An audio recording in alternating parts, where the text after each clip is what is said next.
frères et sœurs, bonsoir tous. Ce soir, nous continuons d'étudier la vie dans le livre d'Ésaïe. Saë chapitre 9. Un enfant nous est haine concernant ce sujet. Après cela, Dieu a prophétisé en disant que le royaume de Juda serait attaqué parce que le royaume de Juda, après avoir été haï par Dieu, refusait toujours de se repentir et de revenir Dieu, parce que ils disaient avec orgueil et arrogance dans leur cœur, les briques sont tombes. Nous bâtirons avec des pierres de taille. Les sycomores ont écou, nous les remplacerons par des cédères. Cela signifie que, bien que Dieu ait attaqué le royaume de Juda, mais les murailles du royaume de Juda ont toutes été détruites par Dieu, par l'intermédiaire d'armes trangres. Pourtant, ils ont dit, si elles sont tombes, les murailles sont tombes, nous utiliserons des pierres de taille pour reconstruire. Alors, le pré a encore permis que beaucoup de gens basses, beaucoup d'armes soient détruites, mais les Juifs ont dit, si ces armes sont tues, nous recruterons nouveau d'autres armes pour les remplacer. Ils semblaient ne pas comprendre, pensant qu'après avoir été châtiés par Dieu, ils n'avaient pas besoin de revenir Dieu. C'est pourquoi Dieu a décidé ceci. Jéhovah suscitera les Araméens pour attaquer Israël et excitera les ennemis d'Israël. Les Syriens l'Orient, les Philistins l'Occident, ils dévoreront Israël pleine bouche. C'est-à-dire les Juifs, les anciens Israélites, bien que châtiés par Dieu, et après avoir été frappés, ils ne sont toujours pas revenus Jéhovah. Alors, la colère de Jéhovah s'est encore en flamme, envoyant des armes trangres pour les attaquer. Quelle était donc la raison, qui les empêchait de revenir Jéhovah et de ne pas chercher Jéhovah? Jéhovah, c'est dire que c'est cause de leurs notables, de leurs anciens et des prophètes qui garent les gens par des mensonges. Ils garent le peuple par des mensonges, faisant en sorte que le peuple ne sache pas comment revenir Jéhovah. Mais plutôt, cause de l'abandon de Jéhovah. C'est pourquoi Jéhovah s'est mis dans une grande colère, attaquant le royaume de Juda. Plus tard, comme il continuait faire le mal, alors Dieu a prophétisé que le roi d'Assyrie, l'arme du roi d'Assyrie, l'arme appelée Sennachérib, viendrait attaquer Juda.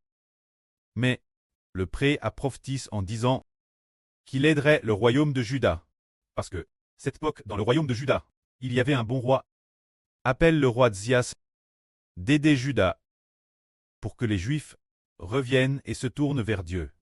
Ainsi, Dieu n'a pas vraiment le roi Assyrie détruire Israël. Il n'a pas détruit Juda. Ce moment-là, il est dit que quand leur nombre est devenu très faible, les Judens, leur nombre tant TRS réduit, TRS peu nombreux.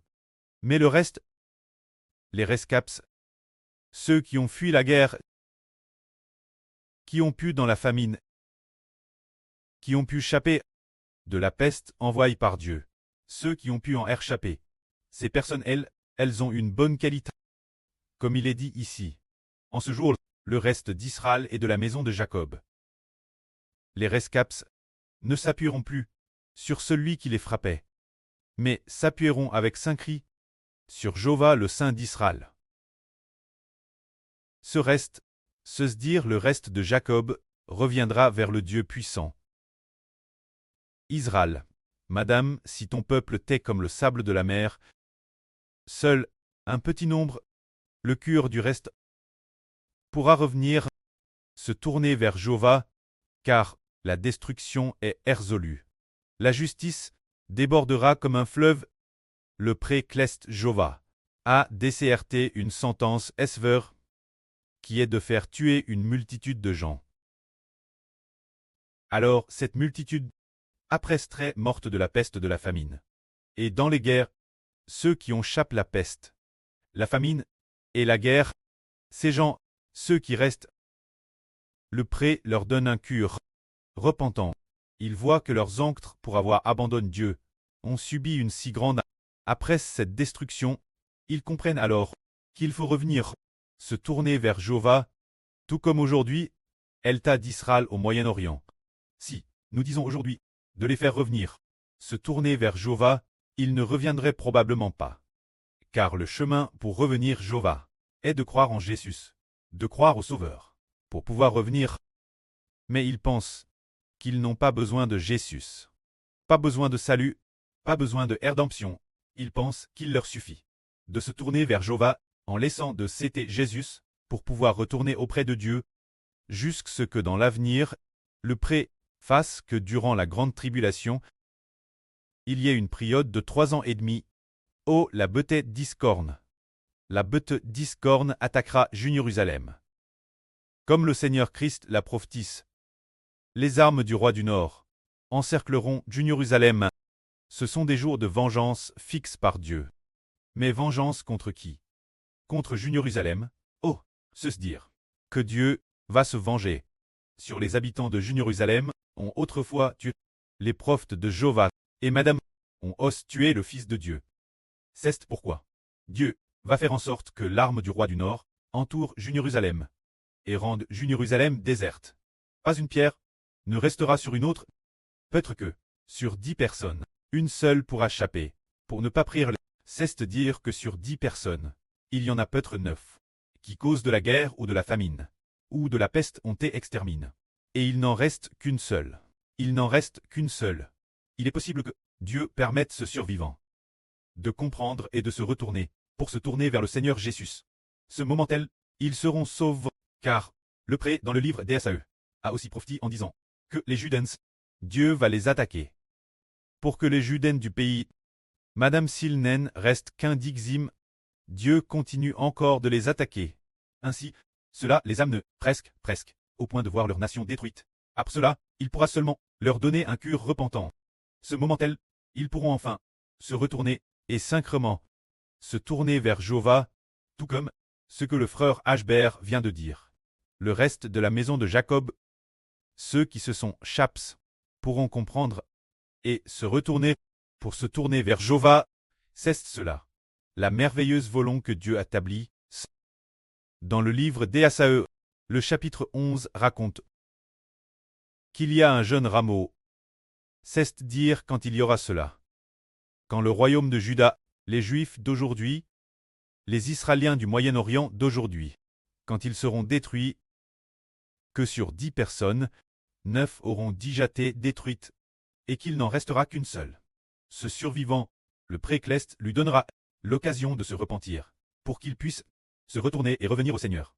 Ainsi, le salut devrait être pleinement proclamé. Concernant le salut, il a d'abord commencé Jérusalem, très prêche. C'est dire, le Seigneur Christ a te crucifié, Jérusalem, et après cela. Un groupe d'apôtres a rencontré le Seigneur Christ. Après la résurrection du Seigneur, le Seigneur a passé environ 40 jours. Les rencontrer, puis, le Seigneur Jésus-Christ devait quitter la terre pour rejoindre le royaume des cieux, se lever vers le ciel. Avant cela, le Seigneur ordonna à ses disciples de prêcher l'évangile en disant, vous serez mes témoins en Jude, Jérusalem et en Samarie. C'est dire que l'évangile a commencé à partir de Jérusalem, trouvant son origine initiale Jérusalem. Madame O, le Seigneur Christ fut crucifié, puis est ressuscité des morts, et après sa résurrection, le Seigneur a donc le Saint-Esprit. Ses disciples, en l'an 533 de notre heureux, le jour de la Pentecôte, le Seigneur Jésus-Christ a donné le Saint-Esprit ses disciples. Après cela, ses disciples commencent Jérusalem, prêcher l'évangile. Ainsi, ce moment-tel, ceux qui étaient sauvés étaient tous juifs. Le jour de la Pentecôte, il semble que ils étaient tous juifs. Puis, quelques jours passent. Après cela, pendant la FT, pendant la période de la Pentecôte, ceux qui venaient pour la FT étaient aussi tous des Israélites de l'Antiquité. Également des Juifs, là. Ensuite, l'évangile a commencé à se répandre de la Jude, la Samarie, puis aux nations païennes. Aujourd'hui, 200 ans plus tard, le Fils du Seigneur apparaît. L'évangile depuis la Chine commence à se propager. Et enfin, au moment de la grande tribulation, l'évangile sera prêché en Jude et parviendra à Jérusalem. La fin, les habitants de Jérusalem s'il y a 10 personnes, il semble que 9 soient détruites, et qu'il n'en reste qu'une seule.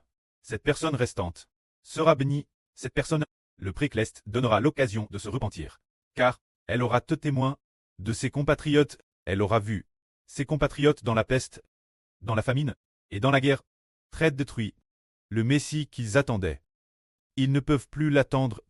Maintenant ils découvrent Ken Ralit. En l'an 33 du premier cycle, Jésus crucifie.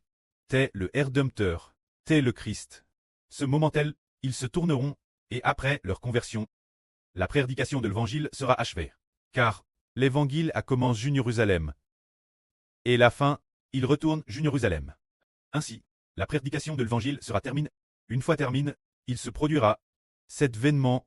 Il y a un homme, appelle le jeune Rameau. Cet homme gouvernera avec autorité. Cet homme est le nouveau de l'Apocalypse. Frère Eschber, lis ceci s'il te plaît. Il est dit ici, de la souche de Jess sortira un rejeton, et de ses racines, un rameau portera du fruit. L'esprit de Jéhovah reposera sur lui, se dire, l'esprit qui lui donne sagesse et intelligence, conseil et force, connaissance et crainte de Jéhovah. Il prendra son plaisir dans la crainte de Jéhovah. Alors il est dit ici qu'il y a un jeune rameau, ce rejeton écrit en détail. Ainsi dit, de la souche d'Isa sortira un rejeton, de ses racines poussera un rameau.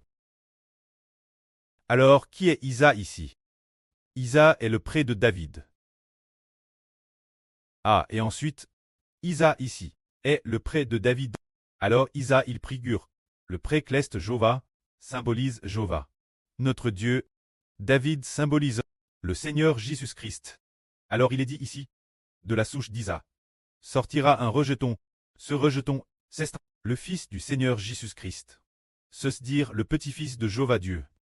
Le fils du Seigneur Jésus-Christ va se lever, et puisqu'il est dit qu'il est un rejeton, cela signifie que cette personne est sainte, est née de l'Esprit Saint. Elle est nouvellement née. C'est tout comme le bébé dans l'Apocalypse, il est saint.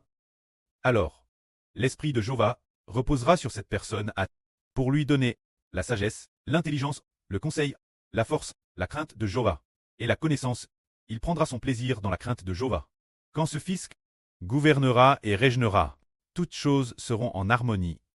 Ce moment tel, Madame le loup, l'agneau, le lion, la panthère, tous ceux habiteront ensemble, ne feront plus de mal ni de destruction. Toutes les créatures de l'univers seront en harmonie. Cela fait référence au fait que le pré, ensuite, fera en sorte que les nations se combattent les unes les autres, et aussi pour le bien de son peuple d'Israël de l'Antiquité, pour que dans l'avenir ils puissent se repentir et être sauvés. Dieu laissera les armes trembler. Assiégé aussi Jérusalem. Pendant 3 ans et demi, les 3 ans et demi de la grande tribulation venir, ainsi, beaucoup de gens mourront, le reste des survivants pourra se repentir et se tourner vers le Seigneur. Alors, quand les Juifs se seront repentis, alors l'évangile sera accompli. Maintenant, l'évangile doit d'abord très prêche aux nations païennes. En cette époque actuelle, d'abord prêche toutes les nations et tribus païennes, et enfin, Jérusalem, une fois que Jérusalem sera comble, que le nombre sera complet. Alors l'évangile sera pleinement accompli. Que la gloire soit auprès et au Seigneur. Amen.